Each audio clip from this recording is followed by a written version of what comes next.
Hey guys, welcome back. On this week's show, we're going to start tackling the front cab mounts there. In order to do so, we got to take off everything that we've already done. I feel pretty confident with everything laid out the way that it is to where we can permanently fix the cab mounts now. So that's what I'm going to get started on. I'm going to spare you the tear down of everything, and I'll be back once I got it all. And today I'm going to be focusing on finishing up the cab mounts right here. But then we've got to address all these welds that need cleaned up. There's some holes here that still need to be patched. And just generally cleaning up the firewall, because I am going to body fill it all and paint it so that it's got a nice clean look to it. I've had a few people ask me how the cab mounts are worked out. So I'm going to kind of explain a little bit of what I've got going on here so far before we get into it, because that was something I did before we really started taping. What I have two main pieces here that are of a thicker steel here. Right back here is where the original cab mount was, so it's set a little bit back. That's why I've used a heavier gauge steel right there to kind of reinforce that. But I've got one solid weld across there, and what I've done is remove the bushing that was right there and just mounted that flush to the existing mount that was there. So this height here is the same height as if it were to have no bushing right there. Now with it being that low, it sets the cab real low on the body. Here's another look at it from the inside. Here's the other side of that panel. I made this run in and just 45 down right to the top of this bracket here. And I left this in just existing. So that plate on the bottom that runs this way comes back to just underneath of here. And I've got that so that I can get the strength still in here, because this is where the cab originally mounted. So that's the goal, is to get it all right back to here.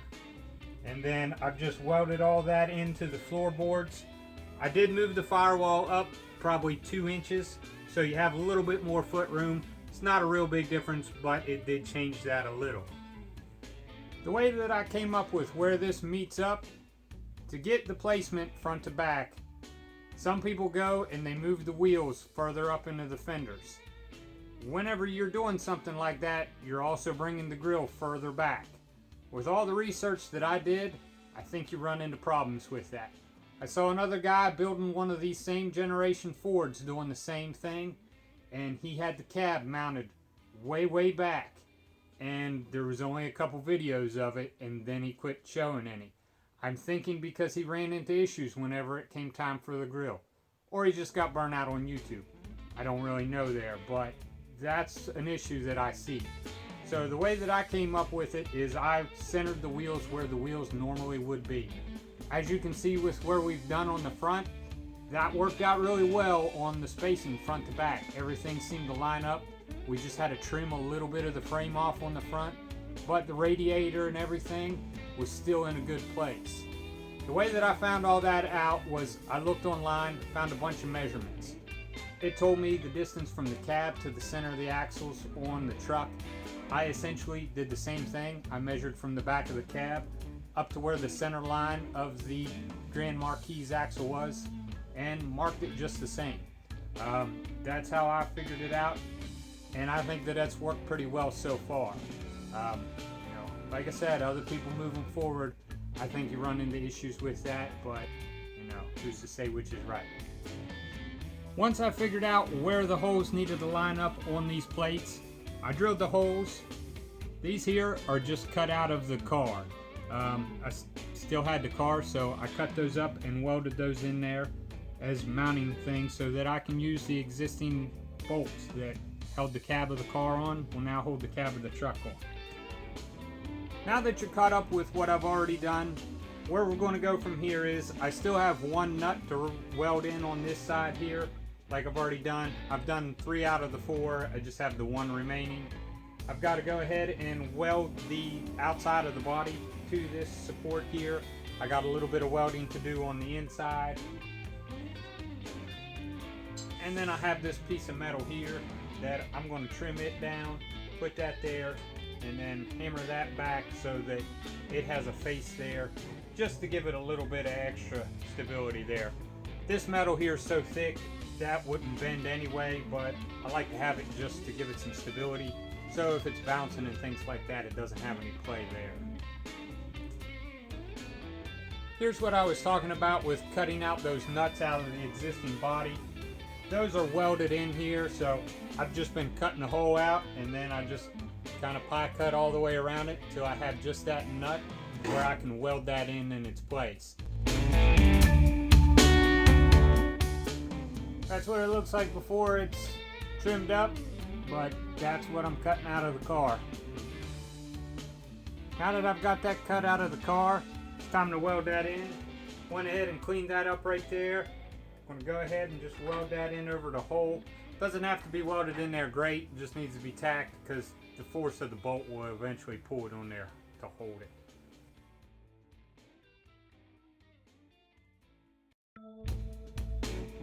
Here's this piece here. I went ahead and welded that other nut in there, so that's there. The goal with this is to tack it all across there, push it there, and then push it back and hit it across as I go. That'll kind of give that the rest of the support and give it a cleaned up look. So mark this real quick. Now that that's trimmed, that'll fit just right there like that. I am going to go ahead and pre-bend that back like this because this is 16 gauge, so it is a little bit tough to bend. So I'm just going to bend it over a piece of pipe or something till it kind of fits. Got that piece cut and bent to shape just a little bit. Still needs a little bit more across the top, but I can get that as I'm tacking it in there for it. I am going to go ahead and clean this up a little bit, hit it with some primer, just because once this is in, the only way I'll be able to paint in behind there is through this gap right here. And I want to make sure I at least got a good prime on it while I've got the opportunity.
The finished cab mounts look like.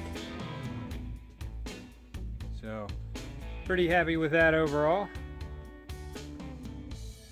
Alright, I've got that all cleaned up, got the cab mounts done. I was going to start smearing plastic on there and get that all cleaned up, but now I'm really starting to rethink that. I'm thinking I got to really wait until I get everything done. I was playing around with the old car inner fenders. That's probably where I'm going to head next and see what I can get figured out with that. So we'll see you next time. Like always, thanks for watching the video. Hit that thumbs up for me. We'll see you next time.